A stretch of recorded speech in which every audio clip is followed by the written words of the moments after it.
Welcome back to my channel. आज हम सीखेंगे ढाबा स्टाइल दाल बनाना। बिना गरम मसाला के बिल्कुल ढाबा स्टाइल की दाल बनेगी। सबसे पहले मेरे चैनल को सब्सक्राइब करें और बेल आइकन ज़रूर प्रेस करें ताकि मैं जब भी कोई नया वीडियो डालूँ आपको पहले ही नोटिफिकेशन आ जाए उसकी। तो आइए शुरू करते हैं। इसके लिए मैंने 1 कप चना दाल को 2 घंटे पानी में सोक करके रख लिया है। आप चाहें तो ओवरनाइट भी सोक कर सकते हैं, बट 2 घंटे में जनरली रेडी हो जाती है ये दाल। तो इसको हम पहले प्रेशर कुक करेंगे। उसके लिए मैंने नमक और हल्दी पाउडर डाला है। 1 कप दाल के लिए मैंने 1.5 कप पानी लिया है इसे प्रेशर कुक करने के लिए।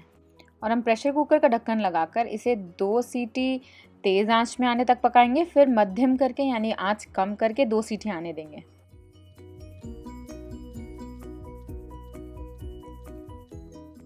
चलिए, तो जब तक हमारी दाल हो रही है हम बना लेते हैं दाल का मसाला।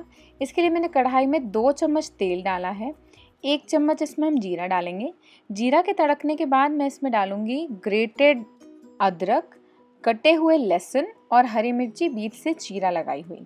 इसमें हम कटे हुए लहसुन इसलिए ले रहे हैं क्योंकि अगर आपने ढाबे पे एक्चुअल में दाल खाई है तो आपने देखा होगा उनके लहसुन बड़े खड़े खड़े से होते हैं, बिल्कुल फील होते हैं। तो उसके लिए मैंने लहसुन यहाँ पे काट कर लिया है। और जिंजर भी आप चाहें, अदरक भी आप चाहें तो काट के ले सकते हैं। मैंने यहाँ घस लिया है अदरक को। अदरक और लहसुन का ज़रा सा कलर चेंज होने तक हम इसे पका लेंगे। फिर इसमें हमने डाला है चॉप्ड किया हुआ प्याज, एक बड़ा प्याज। अब इसे हम ज़रा सा भून लेंगे 1 मिनट के लिए कि प्याज का रंग थोड़ा बदल जाए।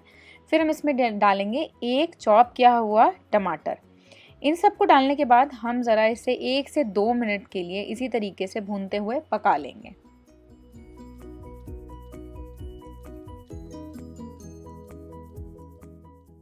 ये प्याज और टमाटर दोनों ही थोड़े से हमारे पक चुके हैं यहाँ। अब हम इसकी सीजनिंग करेंगे। इसमें मैंने नमक डाला है स्वाद अनुसार से थोड़ा कम, क्योंकि हम बाद में इसमें काला नमक भी डालेंगे। और हमने डाला है लाल मिर्च पाउडर, हल्दी पाउडर और धनिया पाउडर। इन सबको डालने के बाद हम इस मसाले को बहुत ही अच्छे से मिक्स कर लेंगे और 2 मिनट के लिए हम इसी तरीके से इसे भूनते हुए पका लेंगे। ये देखिए हमारा मसाला ऑलमोस्ट पक चुका है। अब हम इसमें डालेंगे ये दाल। ये दाल देखिए बिल्कुल गली हुई दाल नहीं है। ये दाल हल्की हल्की खड़ी है, बट प्रॉपरली अंदर से ये कुक हो चुकी है। तो इस दाल को हमने डाल दिया इस मसाले में। अब हम इन सबको एक अच्छे से मिक्स दे देंगे। अब हम इसे ढक करके लो फ्लेम पर 5 मिनट के लिए पकाएंगे। ऐसा करने से क्या होगा कि जितना भी हमारा मसाला का जो टेस्ट है वो सारा दाल में अच्छी तरीके से आ जाएगा। दाल में हमने अलग से नमक दिया ही था, हमने मसाले में भी नमक दे दिया है। तो अब हम इसमें ऐड करेंगे थोड़ा सा काली मिर्च का पाउडर और थोड़ा सा काला नमक। इसलिए मैंने आपको शुरुआत में कहा था आप नमक कम ही डालें। अब इसे हम वापस से ढक करके 1 मिनट के लिए पका लेंगे। इसमें हमने कोई गरम मसाला नहीं दिया है, बिल्कुल नॉर्मल मसाले से ये बहुत ही शानदार बिल्कुल ढाबा के टेस्ट वाली आपकी ये दाल बनेगी।